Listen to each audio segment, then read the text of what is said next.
Assalamualaikum warahmatullahi wabarakatuh. Salam sejahtera, shalom, om swastiastu, namo buddhaya, salam kebajikan. Halo Nets, thanks lu udah balik lagi ke channel episode ini. Dan di video Om Gadget kali ini gue mau bahas tentang smartphone yang cukup terjangkau 1 jutaan dari Infinix, yaitu Infinix Hot 10 Play. Nah, jadi Infinix ngeluarin seri Hot 10 atau Hot 10 di tahun itu tuh ada beberapa seri, yaitu Hot 10 yang tanpa embel-embel, terus Hot 10 Play ini, dan terakhir kemarin ada launching Hot 10s. Jadi ada 3 seri ya dari seri Hot 10.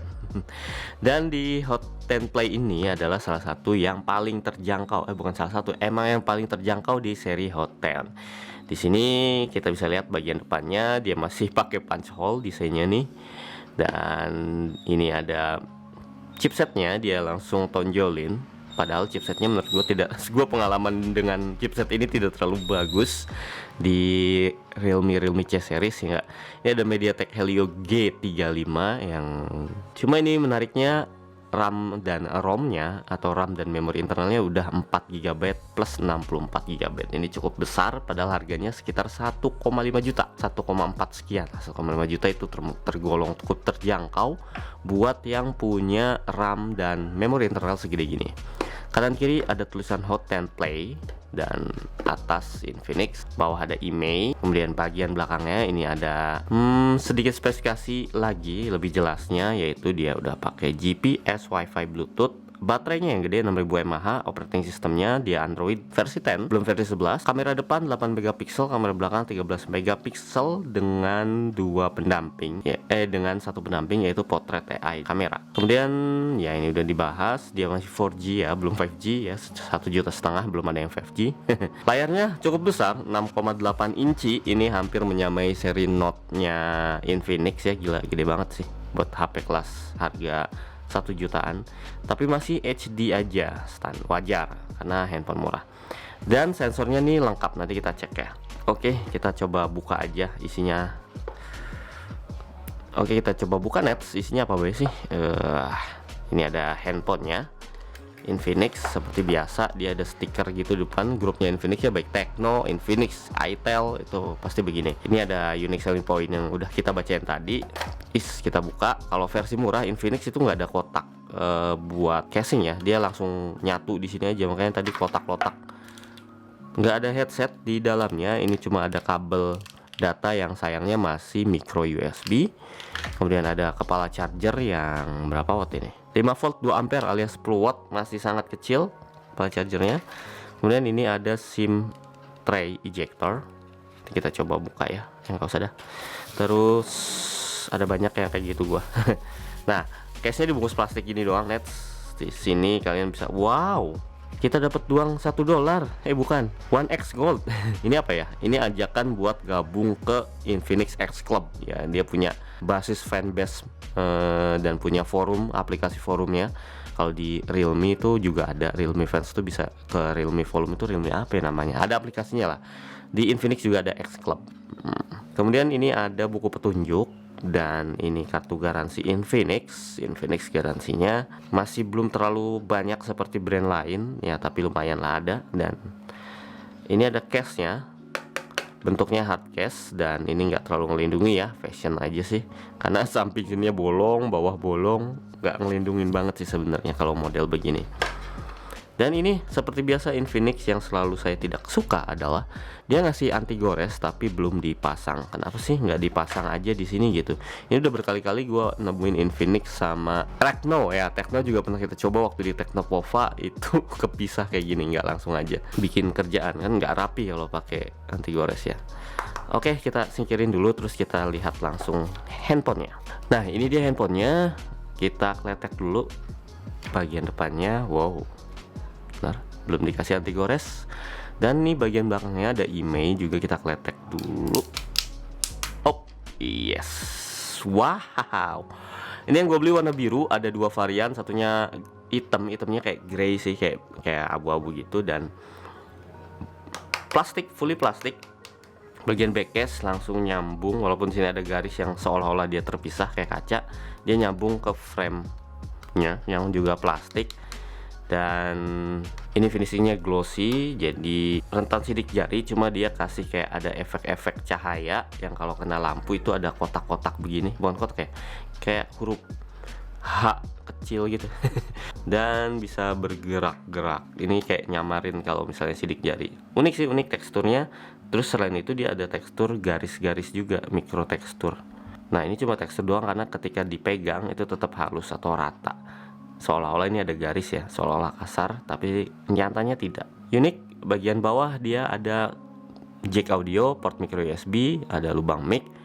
Di sebelah kanan ada tombol power dan tombol volume standar. Di bagian atas polos, bahkan tidak ada mic kedua ya, micnya cuma satu berarti. Di bagian samping sini itu ada SIM tray ejector.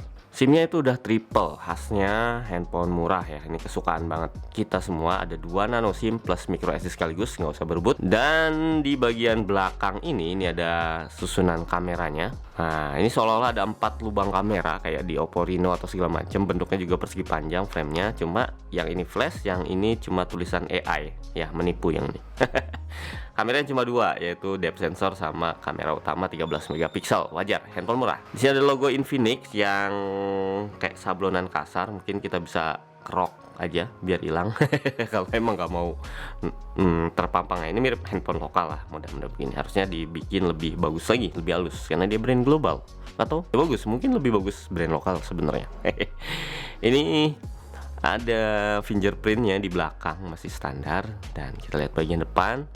Ini kaca, terus nah ini udah gua setting tadi. Ini ada tompel lagi, tompel mau bulat ya. Ini poni U drop masih modelnya, dan layarnya bener-bener gede, puas banget sih ini kalau buat nonton kayaknya. Buat handphone segini kayaknya asik buat nonton drakor doang ya.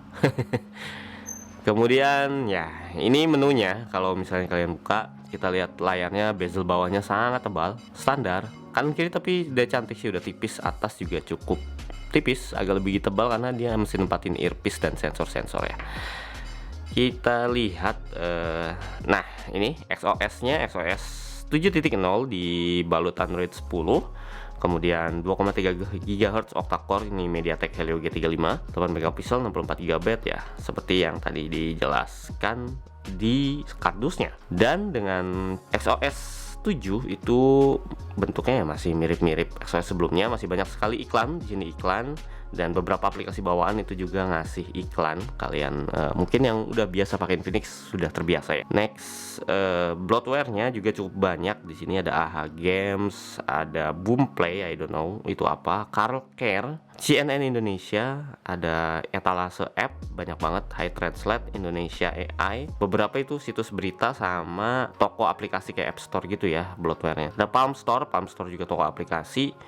Kemudian ada game, entah dimasukin game dari awal, Real Football, ini game juga, jadi udah ada gamenya, mungkin buat uji coba ya. Dan ya udah ada YoParty. YoParty ini bukan bloatware tapi aplikasi bawaan Infinix buat nyetel lagu berbarengan di handphone lain. Nih bagus ya. Dan udah gua installin CPU Z biar kalian percaya kalau ini pakai MediaTek ya Helio. Di sini kebacanya P35 padahal harusnya G35 ya. Kadang-kadang suka begitu, terdaftarnya beda. Dan sisa RAM-nya itu 1,4. Ini gua belum jalanin aplikasi apa-apa kecuali si CPU Z ini sendiri. Masih cukup lah, dari 4 GB tersisa hampir setengah, hampir ya, nggak setengah, cuma 40%. Kemudian internal storage yang tersisa itu yang bisa dipakai 51 GB dan tersisa 45 GB. Ini gue udah install Antutu soalnya, Antutu benchmark. Dan setelah gue tes Antutu benchmarknya, itu skornya ya standar Helio G35.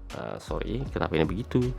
106.000 skor Antutunya. Dan ini yang gue cek adalah yang dicek tanpa 3D, karena gue pakai 3D-nya yang light, jadi GPU-nya skornya 0. Entah kenapa pas gue jalanin, gue udah install Antutu 3D yang normal, yang reguler, tapi dia nggak mau jalan, mesti install yang Antutu 3D yang light. Dan yang light jadinya ya keskip gitu bagian GPU-nya. Jadi kita tes cuma CPU, RAM, dan UI UX-nya doang, mendapatkan skor segini.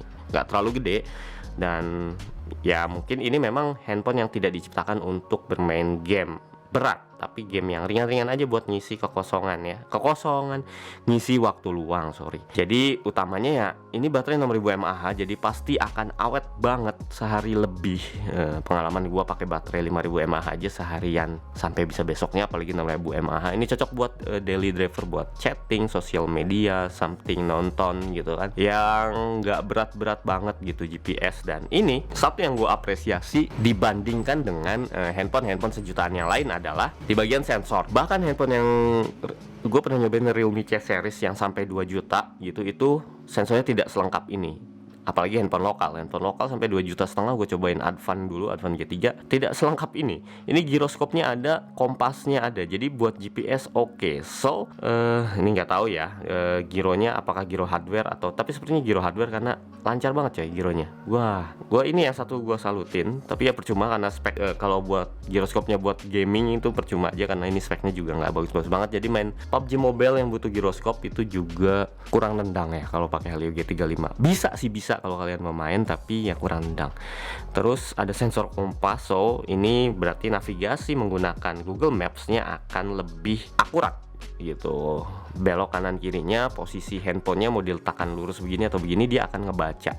Dan itu bagus buat ojol. Paduan 6000 mAh, layar HD, udah pasti awet baterainya, dan ditambah GPS yang pakai sensor kompas. Ini cocok banget buat kalian yang driver ojek online, atau memang kalian yang sehari-harinya butuh banget sama GPS. Baterainya awet, bisa seharian lah kalau dipakai GPS, mungkin pagi sampai sore itu awet kalau dipakai GPS terus-menerus. Baterainya soalnya besar gitu. So itu dia. Jadi yang satu yang gue sukai adalah di harga segini dengan memori besar, mungkin ada merek lokal juga ada yang malah RAM-nya 6 GB, itu lebih cakep. Tapi dia punya baterai yang lebih besar dari si brand lokal itu. Kemudian sensornya jauh lebih lengkap, ada fingerprint. Biasanya kalau HP lokal cuma face unlock. Kemudian ada di giroskop dan ada kompas di sensor internal ya, sensor bawaannya gitu. Keren banget. Sekarang kita bahas kamera deh terakhir sebelum kita tutup videonya. Ini mode-modenya itu ada mode cantik, mode cantik coy. Terus AI cam, jadi udah AI HDR juga, dia SDR. Ada videonya kita lihat itu 1080p maksimal, bisa sampai bisa 720p atau VGA 480p, SD sorry. Ada slow mo-nya entah apa. Ada bokeh, ini mode potret karena dia punya lensa depth sensor. Ada watermark, ada AR. Ini nanti mungkin apa namanya, nah mukanya jadi ada stiker-stikernya gitu, net sih sok unyu gitu ya.